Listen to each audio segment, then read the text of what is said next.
My wife tossed my burger in the trash and said, "Don't eat crap in front of me," after I worked 10 hours in 100-degree heat, paid her rent again, and came home to zero food. That's when I knew I was done. The moment I walked in, all I wanted was a cold beer and 5 minutes without someone needing something from me.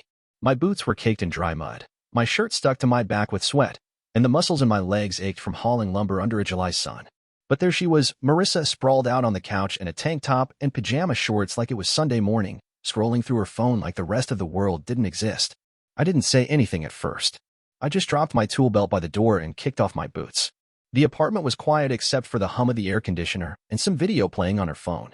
She didn't look up, didn't ask how my day was, just kept tapping away like I was the mailman or something. I went to check the mailbox before I even changed.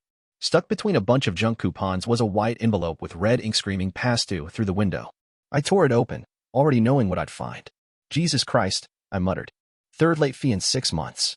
Same landlord, same warning letter, same amount deducted for being a few days past the grace period. And I already knew what happened without asking. Marissa was supposed to pay the rent this month. I'd handed her the money in cash, just like the last 2 times. I stood in the middle of the kitchen, holding the paper, and stared at her. "Marissa," I called. She didn't hear me. "Marissa." Huh. She finally looked up, blinking like I'd pulled her out of some trance. "Did you pay the rent?" Her mouth twisted into a wince, and right then I knew I was screwed. "I meant to," she said. "I was going to yesterday, but I got distracted. I've just had a lot on my mind lately." I held up the notice. "They charged us another late fee." Again. I said, "I'm sorry, okay?" She snapped, still not getting up. "I've been stressed, Jack. You don't know what it's like to have all this stuff weighing on you." I stared at her. I wanted to laugh. Instead, I walked over to the counter, pulled out my wallet, and took out the rest of my emergency savings. I've been putting away $20 here, $40 there, hoping to build a small cushion in case something went wrong at work. Well, here it was gone. Again. She watched me count out the bills, but didn't say a word. I slid them into an envelope, scrawled the landlord's name across it, and dropped it on the table. "That's it," I said. "We're square for now." She just nodded and went right back to her phone. No apology. No thank you. Nothing. I walked into the bathroom and splashed water on my face. My reflection stared back at me like a stranger, tired eyes, hollow cheeks, the lines between my brows deeper than they should be for a guy in his early 30s. That was the moment it hit me. I wasn't in a partnership. I was carrying this whole damn thing by myself. And I was starting to wonder if Marissa even noticed, or worse, if she just didn't care. The next evening, I came home hoping for peace. That was stupid. I walked into a war zone, dishes piled high in the sink, the smell of old takeout lingering in the air, and a mountain of laundry that hadn't moved in days. I stepped over a pair of Marissa's sneakers in the middle of the hallway and kicked an empty soda can out of the way. Same story, different night. I dropped my keys on the kitchen counter, careful not to knock over the half-empty coffee mug teetering on the edge. No note, no food, no sign she'd even thought I might be hungry. Fine. I grabbed my wallet and drove down the street to Mickey's. Got a double cheeseburger, fries, and a milkshake. It wasn't fancy, but at least it was hot. When I walked back into the apartment, Marissa was stretched out on the couch watching some reality show. She glanced at the paper bag in my hand and wrinkled her nose. "Fast food again," she said. "Jesus, Jack. You ever think about eating like an adult?" I set the bag on the counter and didn't say anything.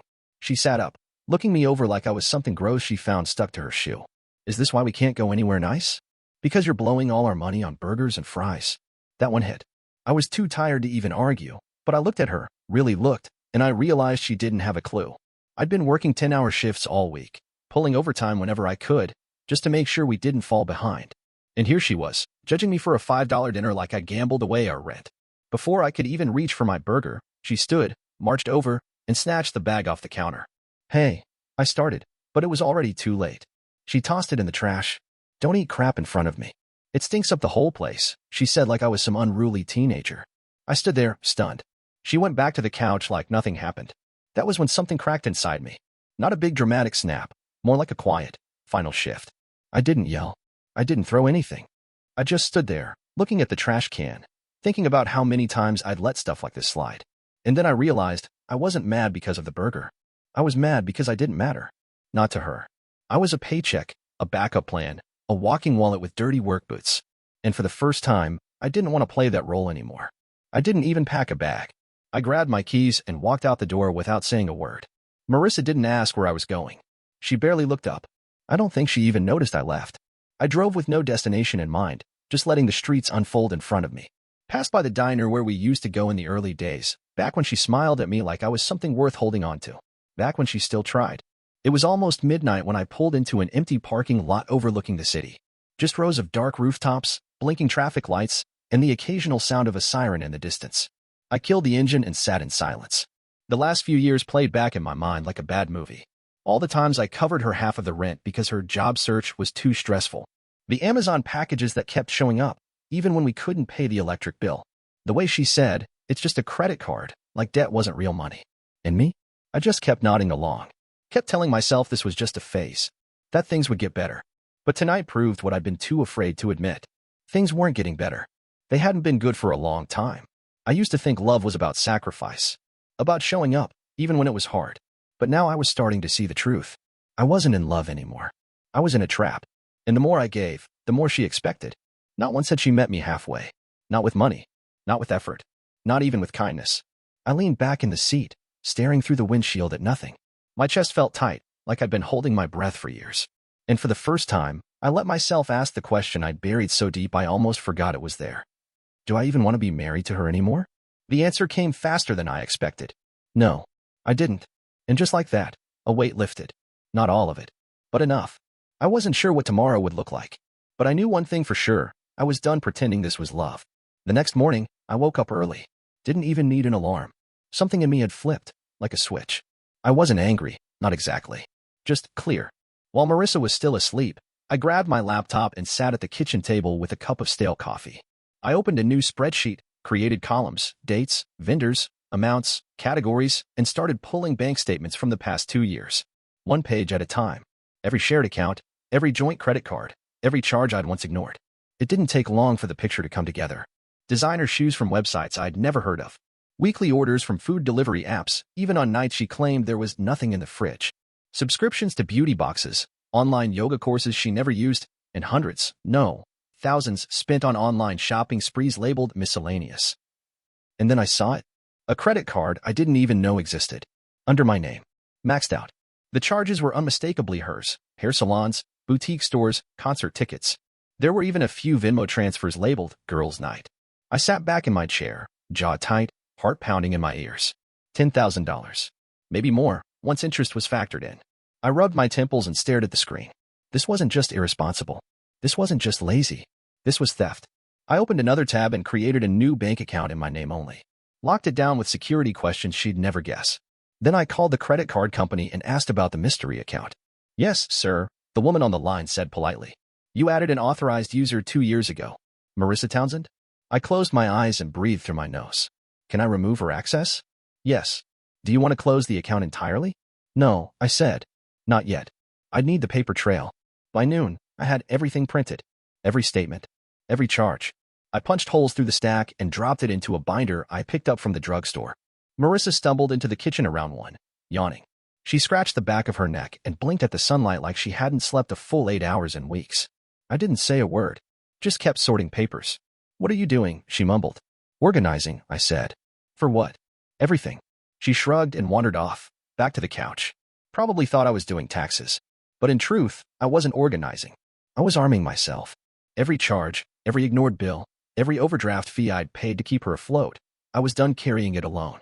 No more surprises. No more guessing. No more lying to myself that this was just a rough patch. This was a pattern.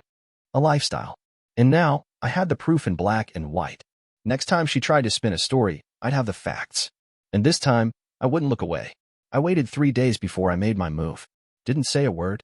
Just let her coast along like everything was normal, watching her giggle at her phone, scroll through sale apps, and complain about how broke we are, while sipping iced coffee she bought with my card. Then, on a Friday afternoon, I told her I needed to run some errands. She barely looked up. I drove to the bank, closed out the joint account, and shifted every last penny into my new one. Then I pulled out half in cash, just in case. When I got home, the apartment was clean. Spotless, even. The floors had been swept, the kitchen wiped down. The mountain of laundry was folded in neat stacks, and something smelled like lemon. A pot of pasta simmered on the stove. Garlic bread in the oven. The whole place looked like a commercial for fake domestic bliss. And there was Marissa, standing at the counter with that syrupy smile she used to use back when we first started dating.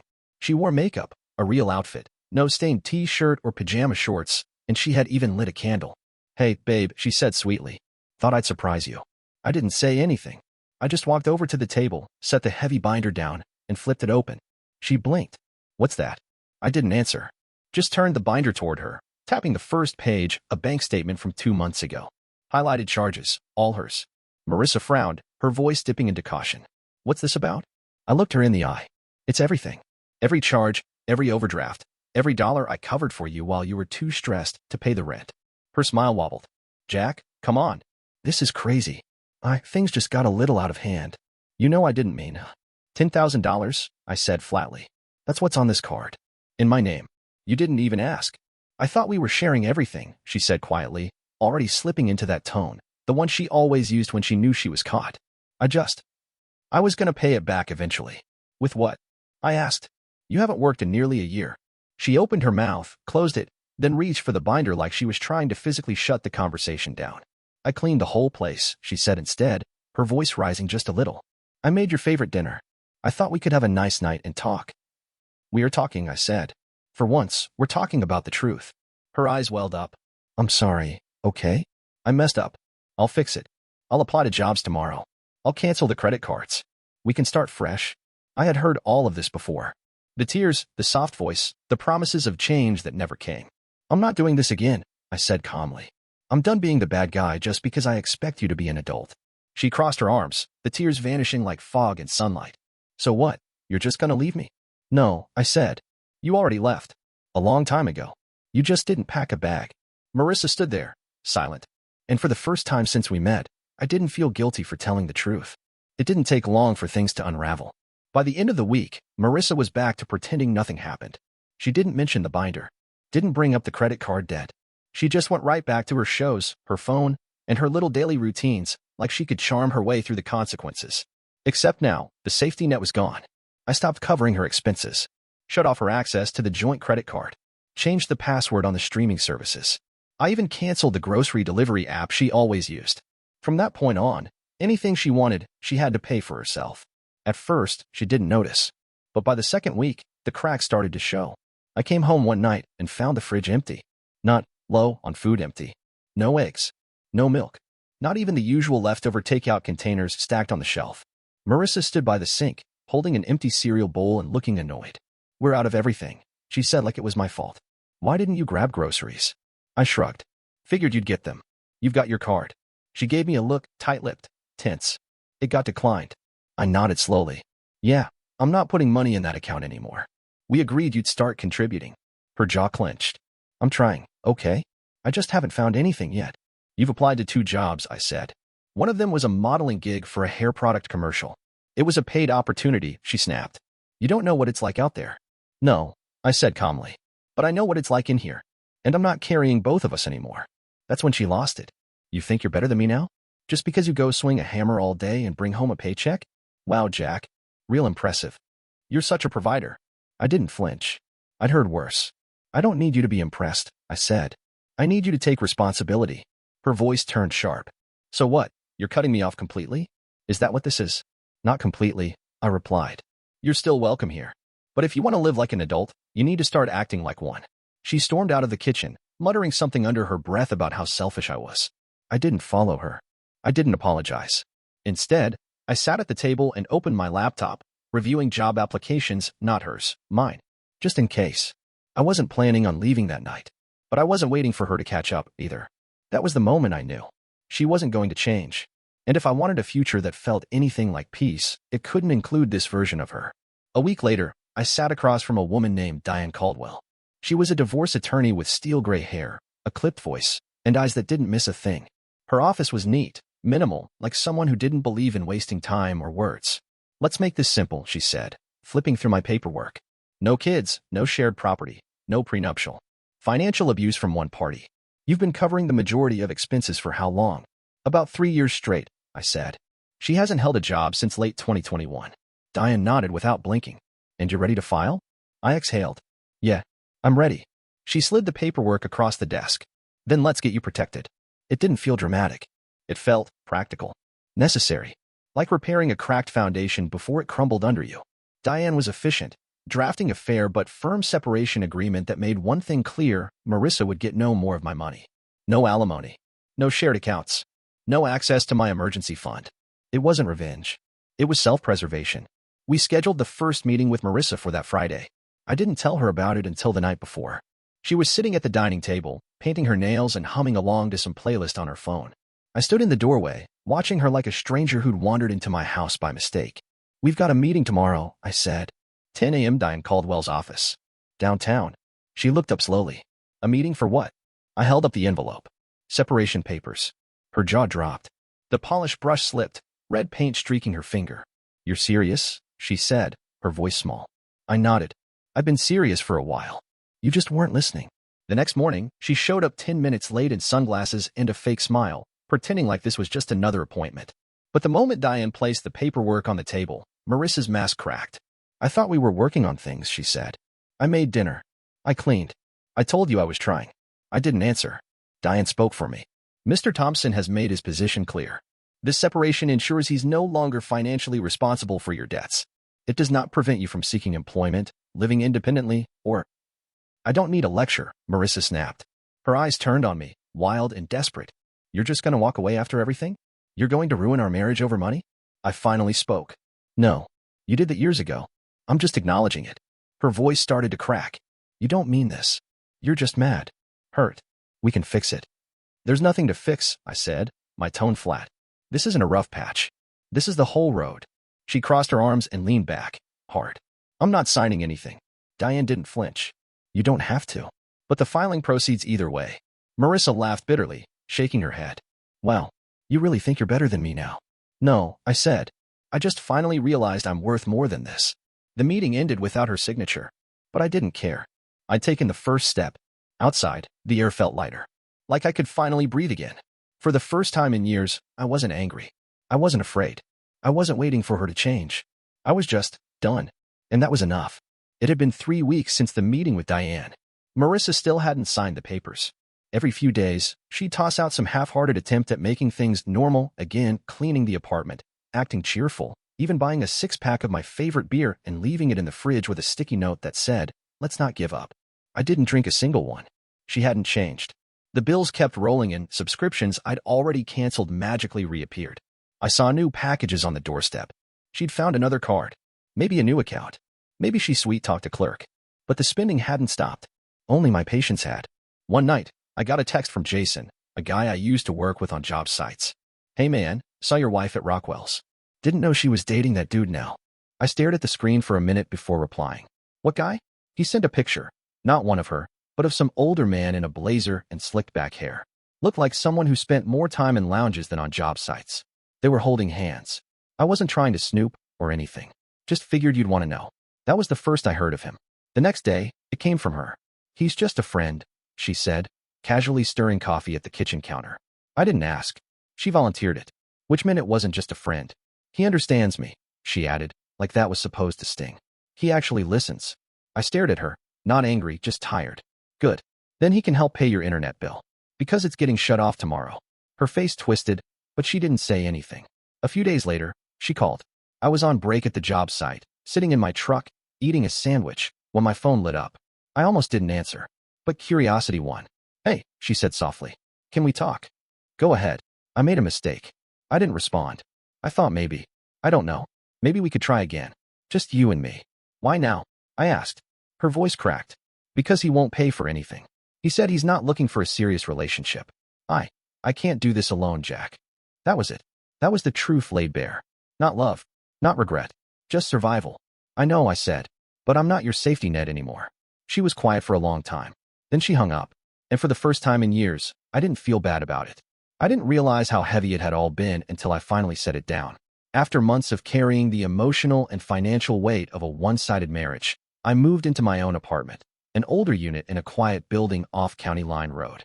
The kind of place with creaky floors, buzzing ceiling fans, and neighbors who minded their own business. It wasn't much, but it felt like the first place I'd ever lived that actually belonged to me. There were no expectations here. No arguments waiting for me when I walked through the door. No passive-aggressive questions about money or guilt trips disguised as jokes. Just me, a futon mattress on the floor, and the sound of my own breathing. That first night, I didn't unpack. I sat cross-legged on the carpet with a cold beer, staring out the window at nothing. It wasn't joy exactly. It was something quieter, something steadier. Relief. Over the next couple of weeks, I started putting myself back together. I went to work, came home, cooked my own meals. Nothing fancy, just real food I bought with my own money. I made lists, kept receipts, checked off bills one by one. For the first time in years, I knew exactly where my money was going, and none of it was vanishing into someone else's chaos. I opened a new savings account, put in $50, then another 50 the next week. I knew it wasn't much, but it was mine. No one could touch it.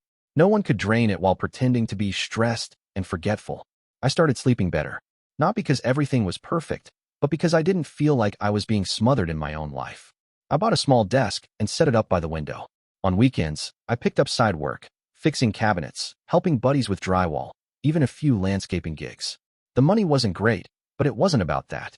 It was about moving forward, earning for myself.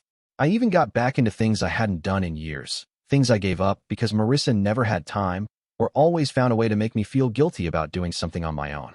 I went fishing with a guy from the job site, played cards with a few old friends on a Friday night, watched a whole football game on my own damn TV without hearing a single complaint about the noise. It wasn't glamorous, but it was real, and it was mine. Some nights, I still thought about her. Not because I missed her, just because I was still healing. You don't live with someone that long and walk away without a few scars. But I wasn't bleeding anymore. And every time I sat down to balance my budget or cracked open a beer after a long shift, I reminded myself of one thing. Freedom isn't loud. It's not fireworks or some grand moment of escape. Sometimes, it's just the quiet sound of your own life finally making sense. It was a Saturday night in early fall when it finally hit me, how far I'd come. I was sitting on my small balcony, legs kicked up on a folding chair, hoodie pulled tight against the chill. The trees lining the street below were just starting to turn, those first amber leaves drifting down like little reminders that time was still moving forward. I took a sip of my beer and let the quiet settle in around me. It wasn't just any quiet. It was the kind you feel in your bones, the kind that comes when you're no longer waiting for the next fight, the next lie, the next bill you didn't know about, the kind of quiet that only comes when you've stopped pretending. 6 months ago, I couldn't picture this life.